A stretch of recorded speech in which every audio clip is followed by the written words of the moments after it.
Hello hi friends, welcome to my frocks. ഇന്ന് നമ്മൾ ഒരു ബേബി ഫ്രോക്കിൻ്റെ വീഡിയോ ആണ് ചെയ്യുന്നത്. 1 വയസ്സ് മുതൽ 2 വയസ്സ് വരെയൊക്കെ ഏജ് ഗ്രൂപ്പിലുള്ള കുട്ടികളുടെ അളവാണ് ചെയ്യുന്നത്. വളരെ ഈസി ആയിട്ട് നമുക്ക് 5 മിനിറ്റ് കൊണ്ട് ചെയ്തെടുക്കാവുന്ന രീതിയിലുള്ള ഒരു ഫ്രോക്കാണ്.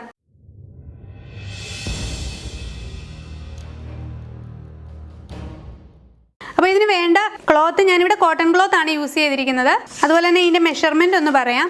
ഇത് 1/2 മീറ്റർ ക്ലോത്ത് ആണ് കേട്ടോ എടുത്തിരിക്കുന്നത്. ഇതിൻ്റെ ലെങ്ത്ത് വന്നിട്ട് 17 ഇഞ്ച് ലെങ്ത് ആണുള്ളത്. തയ്യൽ തുമ്പ് അടക്കമാണ് 17 ഇഞ്ച് ലെങ്ത്. അതുപോലെ തന്നെ വീതിയും 17 ഇഞ്ച് തന്നെ ഉള്ള ക്ലോത്താണ്.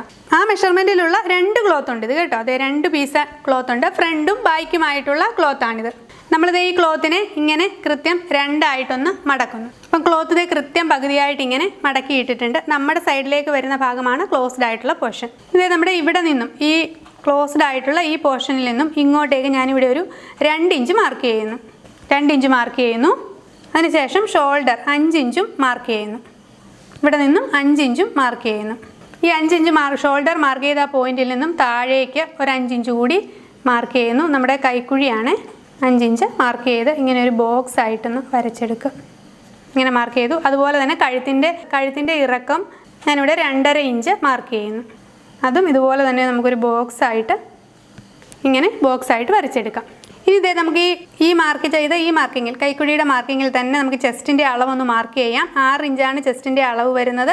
സ്റ്റിച്ചിങ് അലവൻസ് കൂടെ കൂട്ടി ഞാനിവിടെ 7 ഇഞ്ച് മാർക്ക് ചെയ്യുന്നു. 7 ഇഞ്ചാണ് മാർക്ക് ചെയ്യുന്നത്.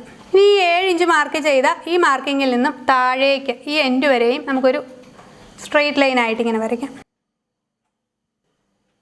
എന്നിട്ട് താഴെ ഈ ഭാഗത്ത് നിന്നും ഒരു 1/2 ഇഞ്ച് മുകളിലേക്കൊന്ന് മാർക്ക് ചെയ്യാം. ഇത് ഇങ്ങനെയും കൂടി ഇവിടെ നിന്നും ഇങ്ങനെ ഒരു 1/2 ഇഞ്ച് ഇങ്ങനെ മുകളിലേക്കൊന്ന് കർവായിട്ട് കട്ട് ചെയ്തെടുക്കാൻ വേണ്ടിയിട്ടാണ് ഇങ്ങനെ മാർക്ക് ചെയ്യുക.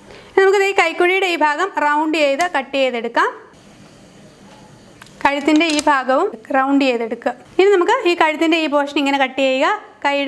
കൈക്കുഴിയുടെ ഈ ഭാഗം ഇങ്ങനെ കട്ട് ചെയ്ത് താഴേക്ക് ഇങ്ങനെ കട്ട് ചെയ്ത് ഇവിടെയും കൂടി ഇങ്ങനെ കട്ട് ചെയ്തെടുക്കുക. അപ്പോൾ ഞാൻ ഇവിടെ കട്ട് ചെയ്തെടുത്തിട്ടുണ്ട്. ഈ കഴുത്തിൻ്റെ പോർഷൻ നമ്മളിവിടെ ഇങ്ങനെ കട്ട് ചെയ്തെടുത്തു. അതുപോലെ തന്നെ കൈക്കുഴിയുടെ ഈ പോർഷനും താഴേക്കുള്ള കട്ടിങ്, താഴത്തെ ഈ ഭാഗം ഒരല്പം 1/2 ഇഞ്ച് ചരിച്ച് നമ്മൾ മാർക്ക് ചെയ്തതും കട്ട് ചെയ്തെടുത്തു. അപ്പോൾ ഇത് നമ്മുടെ ഫ്രോക്ക് ഇങ്ങനെയാണ് ഇരിക്കുന്നത്. ഇനി നമുക്കിത് സ്റ്റിച്ച് ചെയ്യുന്നത് എങ്ങനെയാണെന്ന് നോക്കാം. ഇനി ഞാൻ ഈ കഴുത്തിൻ്റെ ഭാഗം തയ്ക്കുന്നതിന് വേണ്ടിയിട്ട് ഇതുപോലെ ഒരു ക്ലോത്ത്, നമ്മൾ ഈ മുകളിൽ നിന്ന് കട്ട് ചെയ്ത് കളഞ്ഞ ക്ലോത്ത് തന്നെയാണ് കേട്ടോ. ഇത് ഞാൻ ഇതുപോലെ കൂട്ടി തയ്ച്ചെടുത്തിട്ടുണ്ട്. എന്നിട്ട് അത് ഇങ്ങനെ വെക്കുക. കഴുത്തിൻ്റെ ഈ പോർഷനിലേക്ക് ഇതൊരു പീസേ ഉള്ളൂ, ബാക്ക് പീസ് മാറ്റി വെച്ചിരിക്കുകയാണ്. ഇതുപോലെ വെച്ചിട്ട് കണ്ടോ, ഇതുപോലെ വെക്കുക. എന്നിട്ട് നിങ്ങൾ ഈ എഡ്ജിൽ കൂടി ഇങ്ങനെ സ്റ്റിച്ച് ചെയ്തെടുക്കുക. ബാക്ക് പീസിൽ നമ്മളിതുപോലെ ഫ്രണ്ട് പീസിൽ വെച്ച പോലെ തന്നെ ഒരു ക്ലോത്താണ് എടുത്തിരിക്കുന്നത്. ഇത് പക്ഷേ അല്പം കൂടി ഇറക്കമുണ്ട് കേട്ടോ, കാരണം നമുക്ക് ബാക്കിലൊരു ഓപ്പണിങ് കൊടുക്കണം. അതുകൊണ്ടാണ് ബാക്കിൽ കൃത്യം സെൻറ്റർ ഭാഗത്തായിട്ട് ഒരു താഴേക്കൊരു ഓപ്പണിങ് കൊടുക്കുക. എന്നിട്ട് ഇതുപോലെ നിങ്ങളൊരു ക്ലോത്ത് വെച്ചിട്ട് ഈ ഭാഗത്തുകൂടി ഇങ്ങനെ തയ്ച്ച് ഇവിടെ ഇങ്ങനെ വരിക, ഇങ്ങനെ തയ്ക്കുക, ഇങ്ങനെ സ്റ്റിച്ച് ചെയ്യുക, ഇങ്ങോട്ടേക്ക് ഇങ്ങനെ സ്റ്റിച്ച് ചെയ്യുക. ഫ്രണ്ട് പീസ് നമ്മൾ ഇതുപോലെ സ്റ്റിച്ച് ചെയ്തെടുത്തിട്ടുണ്ട് കണ്ടോ, ഇതുപോലെ സ്റ്റിച്ച് ചെയ്തെടുത്തിട്ടുണ്ട്. നമുക്കിത് ഇങ്ങനെ കട്ട് ചെയ്തെടുക്കാം. ഫ്രണ്ട് പീസ് നമ്മൾ കട്ട് ചെയ്തു, കഴുത്തിൻ്റെ ഭാഗം കട്ട് ചെയ്തു. ഇതേപോലെ തന്നെ നമുക്ക് ബാക്ക് പീസും കണ്ടോ ഇതുപോലെ സ്റ്റിച്ച് ചെയ്തെടുത്തിട്ടുണ്ട്. അപ്പോൾ നമുക്ക് ഇതും കൂടി കട്ട് ചെയ്തെടുക്കാം. അതെ, ഈ ഭാഗം കൂടി കണ്ടോ, ഈ കട്ട് ചെയ്ത ഈ ഭാഗം നമ്മൾ വെച്ച് തയ്ച്ച ക്ലോത്ത് കട്ട് ചെയ്തിട്ടില്ലല്ലോ. അപ്പോൾ ഇങ്ങനെ കട്ട് ചെയ്തെടുക്കുക. വളരെ എളുപ്പത്തിൽ നമുക്ക് ബാക്കിലൊരു ഓപ്പണിങ് കൊടുത്തിട്ട് ഒരു ഹുക്കോ എന്തെങ്കിലും വെക്കാൻ വേണ്ടിയിട്ടാണ് ഇങ്ങനെ കൊടുക്കുന്നത്. അല്ലെങ്കിൽ പിന്നെ നമ്മൾ സെപ്പറേറ്റ് വീണ്ടും അത് ചെയ്യേണ്ടി വരും. അപ്പോൾ ഇങ്ങനെ കൊടുത്തിട്ടുണ്ട്. ഇത് നേരെ ഇനി ഇങ്ങനെ റിവേഴ്സ് ചെയ്തെടുക്കുക.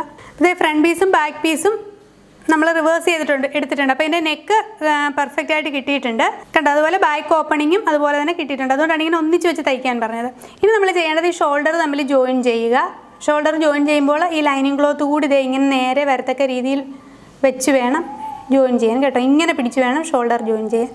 ഈ സ്റ്റിച്ചും ഇതിൻ്റെ 2 സ്റ്റിച്ചും ഒരുപോലെ വരിക.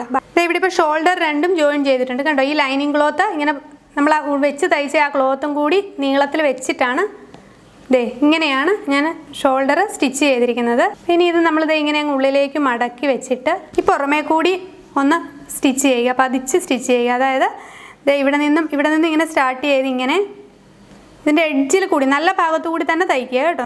തുമ്പിൽ കൂടി തന്നെ തയ്ച്ച് ഇങ്ങനെ അപ്പോഴേ നല്ല ഭംഗിയായിട്ട് നെക്കിൻ്റെ പോർഷൻ പതിഞ്ഞിരിക്കുകയുള്ളൂ. അതിനുശേഷം നമ്മൾ ഈ ലൈനിങ് ക്ലോത്ത് ഉണ്ടല്ലോ, ഇതൊന്ന് ഷേപ്പിൽ കട്ട് ചെയ്ത് കളയുകയോ ഇത് ഒന്ന് കളഞ്ഞിട്ട് ഇതും ഇങ്ങനെ മടക്കി തയ്ക്കുക. ഇവിടെ കഴുത്തിൻ്റെ ഭാഗം നമ്മൾ തയ്ച്ചിട്ടുണ്ട്, ഉള്ളിൽ കാണിക്കാം. കണ്ടോ, ഇവിടെ ഇങ്ങനെ നമ്മൾ ആ ലൈനിങ് ക്ലോത്ത്, ആ കഴുത്തിൻ്റെ ആ പോർഷനിൽ വെച്ചിരുന്ന ക്ലോത്ത് മടക്കി ഭംഗിയായിട്ട് തയ്ച്ചിട്ടുണ്ട്. ഇനി നമുക്കിത് ഈ 2 കൈയുടെ പോർഷൻ കണ്ടോ, അത് രണ്ടും ഇങ്ങനെ മടക്കി തയ്ക്കുക. ഡബിൾ ഫോൾഡ് കൊടുത്തിട്ട് തയ്ക്കുക. വളരെ ചെറുതായിട്ട് നമ്മൾ പെറ്റിക്കോട്ടിനൊക്കെ തയ്ക്കുന്നത് പോലെ ഇങ്ങനെ തയ്ച്ചെടുക്കാം. ചെറുതായിട്ട് ഡബിൾ ഫോൾഡ് കൊടുത്തിട്ട് സ്റ്റിച്ച് ചെയ്തെടുത്തിട്ടുണ്ട്.